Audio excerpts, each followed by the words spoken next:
15절부터 21절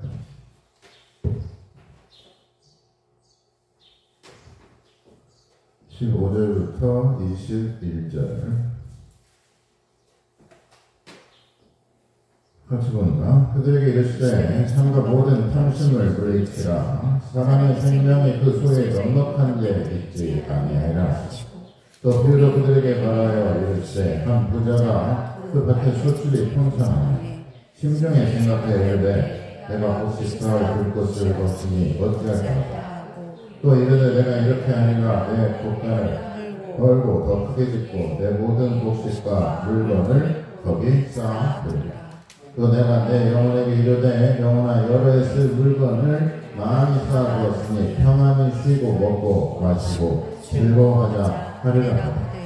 하나님은 이르시되 어리석은 자여 오늘 밤에 내 영혼을 도로 찾으니 그러면 네가 준비한 것이 누구 것이 되겠느냐 하셨으니 자기를 위해 재물을 쌓아두고 하나님께 대하여 부여하지 못한 자가 이와 같으니라. 오늘 말씀은 하나님께 부요한 자라는 말씀의 제목으로 같이 은혜를 나누겠습니다. 성경에 보면 구약의 많은 인물들이 대부분 부자였습니다. 아브라함, 이삭, 야곱, 요셉, 다윗, 솔로몬, 욥 거의 다 거부였고 부자였죠. 그들이 부를 이룬 것은 하나님의 은혜였으며 축복이었습니다. 하나님께서 이루어 주셨다는 것을 그들은 알았던 것이고 또 그 부를 하나님의 사업과 하나님의 뜻에 따라 사용하였다는 것을 우리는 성경을 통해서 볼 수가 있죠. 그러므로 하나님께서 허락하신 부를 어떻게 쓰느냐가 무엇보다도 중요하다라는 말씀입니다. 우리가 왜 헌금을 하고 왜 자선을 하고 왜 기부를 할까? 돈의 주인이 누구인지 또 돈의 가치가 무엇인지를 우리가 분명히 알아야 하는 것입니다. 한 게으름 피우는 백수가 교회를 갔다고 해요. 목사님이 기도하면 모든 것이 이루어진다라고 앞에서 설교를 했습니다. 그래서 예배를 마치고 집에 들어가 돌덩이를 방에 가져다 놓고 금덩어리가 되게 해달라고 앉아서 간절히 기도를 했어요. 그리고 나서 눈을 떠보니까 여전히 어때요? 돌덩어리였습니다. 그때 그가 하는 말이 내 이럴 줄 알았어. 다 뻥이야 라고 얘기를 했다는 거죠. 또 한 사람이 열심히 기도를 하는 걸 옆에서 들어보니까 복권이 당첨되게 해달라고 로또 당첨되게 해달라고 하나님께 열심히 기도를 하는 것. 그러자 하나님이 하시는 말씀이 야 복권이나 사놓고 기도해 라고 했다는 것이죠. 물론 이것은 유머로 하는 이야기지만 우리가 그만큼 물질과 돈에 얽매여서 살아가고 있다는 것입니다. 특히 자본주의 사회에서는 더욱더 그럴 수밖에 없죠. 돈이 없이는 의식주뿐만 아니라 돈이 없이는 기본적인 생활을 할 수가 없습니다. 그런데 문제는 돈을 어디에 어떻게 쓰느냐에 따라 돈의 가치가 올라가기도 하고 돈의 가치가 떨어지기도 한다는 것입니다. 없는 것보다 있는 것이 생활하는데 훨씬 더 편리하고 훨씬 더 나은 삶을 살아갈 수가 있을 것입니다. 그렇지만 오히려 있는 것을 오용하고 그것이 범죄의 수단으로 쓰여지거나 죄악을 저지르는 데 활용된다면 차라리 없는 것이 더 나을지도 모른다는 말씀이죠. 건강해서 좋은 일을 하거나 선한 일을 하는데 자신의 건강이 사용된다면 좋겠지만 건강한 몸으로 나쁜 짓을 하고 좋은 몸으로 폭력을 행사하거나 무력으로 살아간다면 건강한 게 득보다 실이 되는 경우도 우리는 종종 볼 수가 있습니다. 성경의 사사 중에 가장 유명한 사사가 바로 삼손이죠. 삼손은 하나님께서 특별히 부른 하나님의 선지자의 자녀였습니다.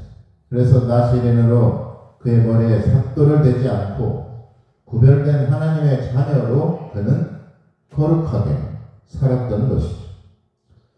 그에게는 그런데 다른 사람이 가지고 있지 않은 엄청난 힘을 가지고 있었고 그 힘으로 자기 백성을 지키고 하나님을 대적하는 이방인들과 적들을 나귀 턱뼈 하나를 가지고 1000명을 쓰러뜨릴 만큼 엄청난 괴력을 가지고 있는 그러한 사사였습니다. 그런데 어느 날 적의 사신으로 드릴라라는 이방인 여인의 유혹에 넘어가 그만 머리카락이 잘리고 모든 힘을 그는 잃게 됩니다. 그리고 비참하게 눈까지 뽑히고 지하 감옥에서 연자 맷돌을 돌리는 노예로 전락하고 말았던 것이죠. 조상 대대로 하나님의 백성을 괴롭혔던 블레셋 민족이 큰 잔치를 벌이면서 눈요깃감으로 삼손을 자신의 신전 기둥에 묶어놓고 술판을 벌이고 있었습니다. 삼손은 하나님께 마지막으로 기도를 합니다. 하나님, 나에게 마지막으로 한 번만 힘을 주십시오. 간절히 기도하였어요. 결국 하나님께로부터 힘을 얻어 그 기둥을, 묶인 기둥을 다 무너뜨려서 그 신전이 파괴되어 거기에 있는 수천 명의 적들이 다 진멸하게 된 역사가 있습니다.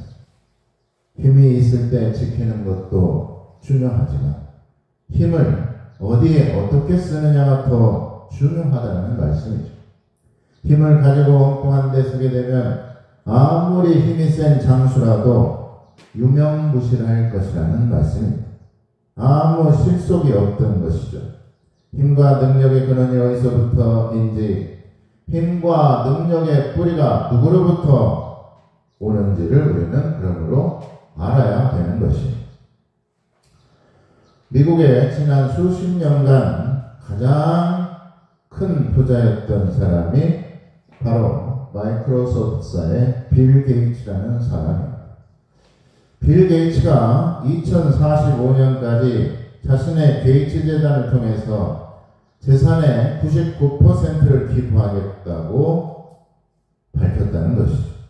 빌 게이츠의 남은 재산은 현재 가치로 보면 1,070억 달러, 우리나라 한화로는 약 150조 원에 이릅니다.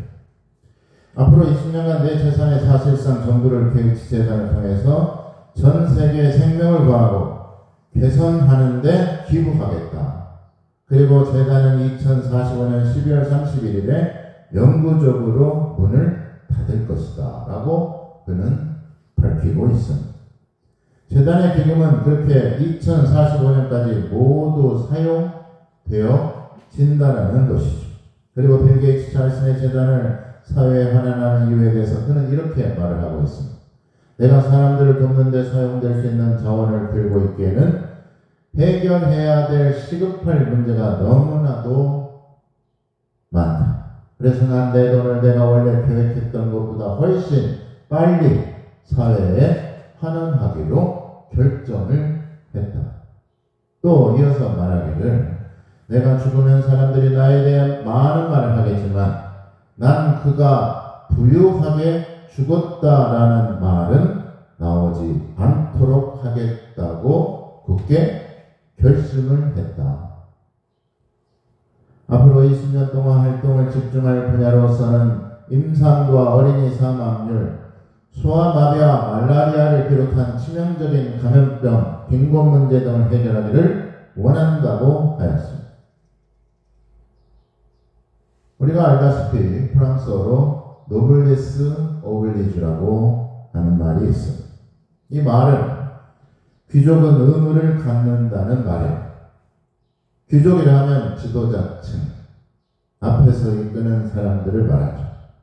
이것은 부와 권력, 명성은 반드시 사회에 대한 책임과 함께 해야 된다는 의미로 쓰인 말입니다. 왕관을 쓰려는 자, 그 왕관의 무게를 견뎌야 한다는 말과도 일맥상통할 수가 있죠. 세계적으로 주목받는 영국 왕실의 제국 왕관은 다이아몬드가 무려 2688개가 붙어있고 진주가 273개, 사파이어가 17개, 에메랄드가 11개, 루비가 5개 촘촘히 장식되어 있고 정면에는 170캐럿의 붉은 스파넬리, 그 아래는 317캐럿의 대형 다이아몬드가 자리 잡고 있다고 합니다. 제국 왕관의 무게는 그래서 1.1kg 정도. 그런데 그거보다도 더 무거운 왕관이 있어요. 대관식 때 사용하는 성 에드워드 왕관은 그렇게 많은 보석 장식뿐만 아니라 테두리의 순금으로 만들어져서 무려 왕관의 무게가 3kg나 된다고 합니다. 이것은 무엇을 의미할까? 왕관의 무게가 보석이나 금은 보화의 무게가 아니라 왕관의 무게는 책임감과 사명감이라는 것을 우리에게 말해주고 있습니다. 또한 가진 자의 의무, 있는 자에게 자선이나 베푸는 삶이 얼마나 중요한 것인지를 우리는 또한 알아야 됩니다. 가진 자의 의무는 조선시대에도 있었습니다. 조선시대 임금들은 일식이 일어나면 어둠이 광명을 가렸다고 해서 자신의 부덕함을 공개적으로 사죄하였고 그렇게 전해지고 있습니다. 천재지변이 일어나도 하늘이 내린 꾸짖음이라고 여겨 스스로 자신을 책망했다고 해요. 하늘이 무서운 줄 알았다는 것입니다. 감옥이 들었을 때 세종대왕은 이는 형벌이 바르게 집행되지 못해 죄 있는 자가 잘못하여 용서를 받고 무고한 자가 도리어 화를 입어서 이럴 것이다. 이는 모두 과인의 부덕함에서 비롯된 것이니 내가 반성하며 스스로 자책하길 그만둘 수 없다라고 말하고 있습니다. 영조대왕은 천둥이 쳤다는 보고를 받고서 하늘이 경고하는 뜻으로 보이니 어찌하여 발생한 것인가? 그 이유를 따져보니 잘못이 과인에게 있도다. 나 자신을 수양하는 일에 미진한 점은 없었는가? 마음을 비우고 간언을 받아들임에 있어서 부족한 점은 없었는가? 라고 스스로를 반성하는 내용의 교서를 내렸다는 것입니다. 가진 자의 의무, 있는 자의 책임, 중요한 것입니다. 권력이 어디서 왔는지 또 하늘의 뜻이 무엇인지 살피고 자신의 부족함과 죄를 뉘우치는 것이죠. 내가 누리는 것, 또 내가 가지고 있는 것이 내 힘만으로 된 것이 아니라는 것을 우리는 또한 깨닫고 살아가야 됩니다. 미국의 방송인 데이비드 브링클리는 이러한 말을 했어요. 하나님은 가끔 빵이 필요한 우리에게 벽돌을 주신다. 어떤 사람은 자기가 가진 것을 원망하면서도 그 벽돌을 쳐다가 발가락이 부러지기도 한다. 그런데 어떤 사람은 그 벽돌을 주춧돌로 삼아 멋진 집을 만든다는 것이죠. 사실 나쁜 상황 때문에 망하는 사람은 없다는 것이죠. 상황 때문이 아니라 상황에 대처하는 데 자신의 모습과 방법이 잘못됐기 때문에 그렇습니다. 문제는 내 태도에 달려있다는 것이죠. 잘못된 대응으로 망하는 사람이라는 것이죠. 태도가 그만큼 중요하다는 말씀입니다. 가진 것을 내게 있는 것을 어디에 어떻게 활용하느냐에 달려 있습니다. 명분이 없거나 아무리 많은 부와 재산을 가지고 있어도 그것을 헛된 것에 과소비하거나 또 허망한 쾌락이나 유흥으로 써버린다면 그것은 강도에게 칼을 쥐어주는 것과 같은 것입니다. 우리에게 주어진 재물이나 내가 가진 그것들은 우리는 무엇을 위해서 어떻게 쓰고 있습니까? 하늘에게 복을 달라고 했더니 감사를 배우라고 했다라는 말을 합니다.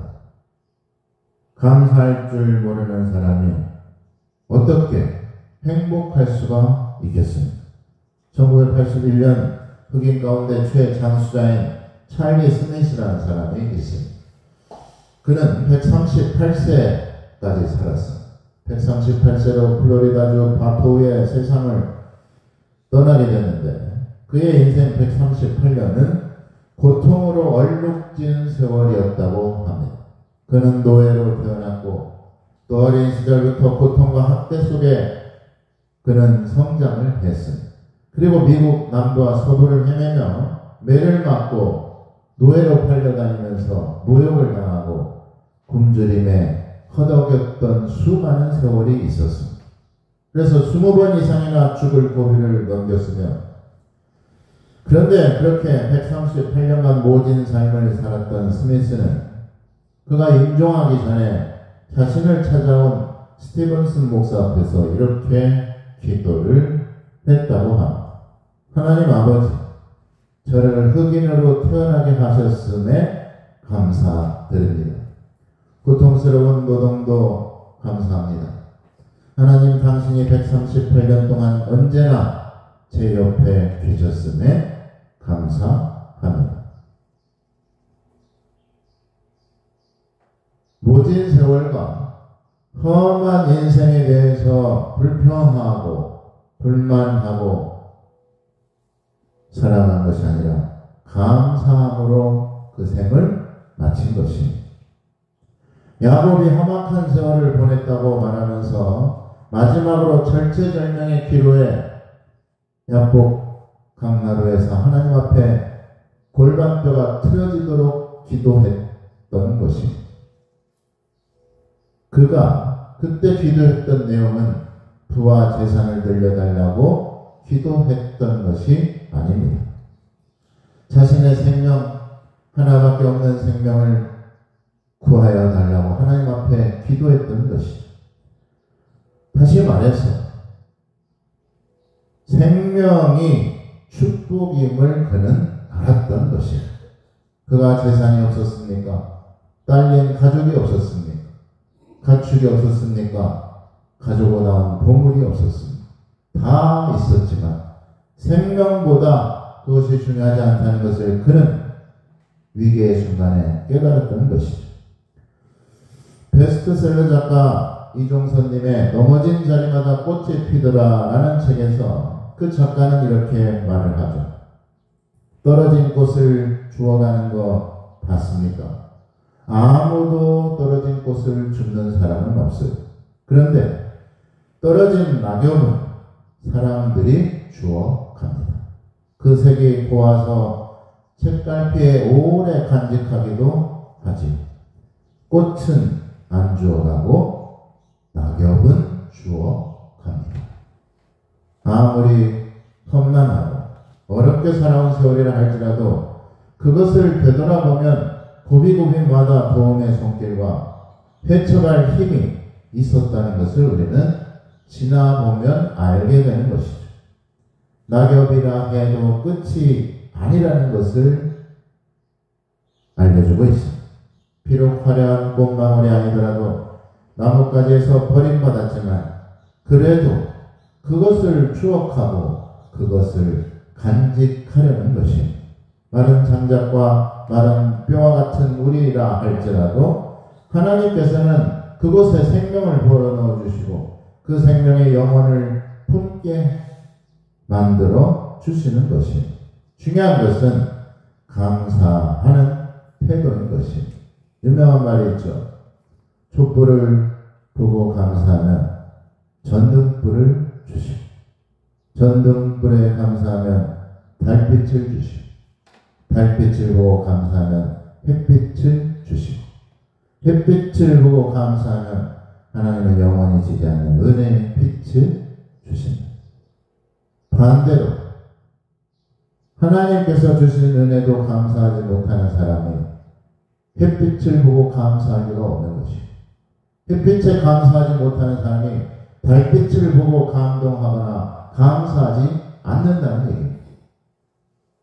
무엇이 우리에게 얼마나 감사하며 또 우리는 어떻게 살아가고 있습니까? 명심보감의 성심편에 보면 이러한 아주 의미심장한 말이 있어요. 몸에 한 가닥 시로락이라도 감았거든 항상 배짜는 여인의 수고를 생각하고 하루 세 끼의 밥을 먹거든 항상 농부의 노고를 생각하라고 말하고 있습니다. 정말 우리가 하나님의 은혜를 받았다면 하나님께로부터 생명을 받아 누리고 있다면 주신 것에 감사하며 있는 것에 감사하며 하나님의 선하심을 증명하는 데 쓰여져야 되는 것입니다.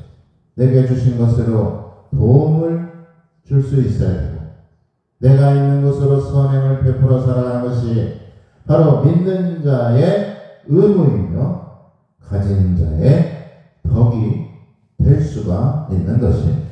하나님께서는 우리에게 주신 것을 우리가 어떻게 쓰는지 보고 계신다는 것을 분명히 깨달아야 됩니다. 100세 때 아들을 얻은 아브라함에게 하나님께서 이삭을 내게 바치라고 말씀을 하시죠. 그리고 아브라함은 날이 새자마자 이삭을 등에 들쳤고 모리아 산으로 올라갑니다. 등에 엎여 있던 이삭이 아버지 귀에 대고 이렇게 말을 하죠. 아버지, 제단은 있는데 번제물은 어디 있습니까? 그때 아브라함의 심정은 어땠을까요? 보통 사람 같았으면 죽어 다시 빼앗는다고 푸념하거나 하나님을 원망했을 것입니다. 그러나 아브라함은 하나님의 명령에 두말 없이 순종하였고 제단에 이삭을 올려놓고 큰 칼로 내려치려는 순간 하나님의 사자가 아브라함아 다급하게 아브라함을 부릅니다. 그리고 말씀하기를 내가 네 독자까지도 아끼지 아니하였으니 이제야 네가 하나님을 경외하는 줄을 내가 알았노라. 아브라함은 어떤 사람이었습니까? 바로 하나님을 경외할 줄 아는 사람이었다는 얘기입니다. 그게 바로 믿음입니다. 아브라함은 믿음의 부자였다는 것이죠. 하나님께 대하여 부유한 자는 누굴 말합니까? 바로 믿음의 부자를 말하는 것입니다. 따라서 한번 해볼까요? 믿음의 부자가 됩시다. 믿음의 부자가 됩시다. 하나님께서 아브라함의 믿음을 보시고 그에게 하늘의 별처럼 바닷가의 모래알처럼 자손을 그에게 주셨습니다. 그래서 아브라함의 믿음의 조상이 된 것입니다. 어떻습니까? 우리에게 자녀가 없다면, 다음 세대가 없다면 어떻게 될까요? 우리나라에 청년과 어린아이가 없다면 어떻게 될까요? 누가 일할 것이고 누가 생업에 종사하며 누가 또 생산을 하겠습니까? 미래를 이끌어갈 자손이 있어야 그게 바로 복인 것이죠. 돈이 많으면 뭐합니까? 쓸 데가 없으면 아무 때도 쓸모가 없는 것입니다. 쓸 곳이 있어야 돈도 물질도 의미가 있고 가치가 있는 것이죠. 그래서 유명한 사회심리학자이자 정신분석학자인 에릭 프롬은 그에 대해서 소유나 존재라는 책에서 이런 말을 해요.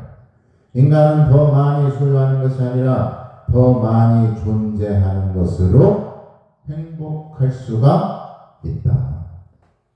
많이 가졌다고 해서 행복한 것이 아니다는 얘기입니다.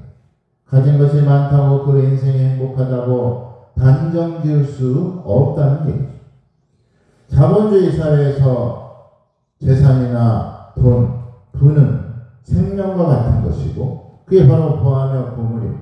또한 재산을 획득하고 유지하고 불리는 방법을 아는 것이 지식과 지혜의 결정적인 요인이라고 볼 수가 있죠. 그러나 하나님께서는 이 부자에게 뭐라고 말합니까? 이 어리석은 자여라고 말합니다. 왜 그는 부자면서도 어리석은 자가 되었을까? 이것은 사람의 생명이 그 소유에 넉넉함에 있지 않다는 것을 우리에게 말해주고 있습니다. 다시 말해서 소유의 넉넉함이 그 사람을 부요하게 하지 않기 때문에 그렇습니다. 한마디로 생명이 없다면 어떻습니까? 그 많은 돈, 그 많은 재산은 어디에 쓰겠습니까? 죽고 나면 가져갈 것도 아니고 쥐고 갈 것도 아닌데 쓸데없는 것입니다. 생명의 주인은 그러므로 하나님이십니다. 하나님의 뜻에 따라 쓰여지는 것이 바로 지혜로운 부자로 살아가는 것이죠. 그 부자는 어떻게 살았습니까? 그 어리석은 부자는 어떻게 살았습니까? 자기 배만 채우기 위해서 살았습니다. 더불어 사는 세상이 아니라 자기만을 위한 세상에서 살았던 것이죠. 자신의 재물과 재산을 소유하고 그저 모으고 착복하기만 했습니다. 나누질 않았죠. 자기 욕심을 채우려고만 했으며 베풀려고 하지도 않고 나누려고 하지도 않았습니다.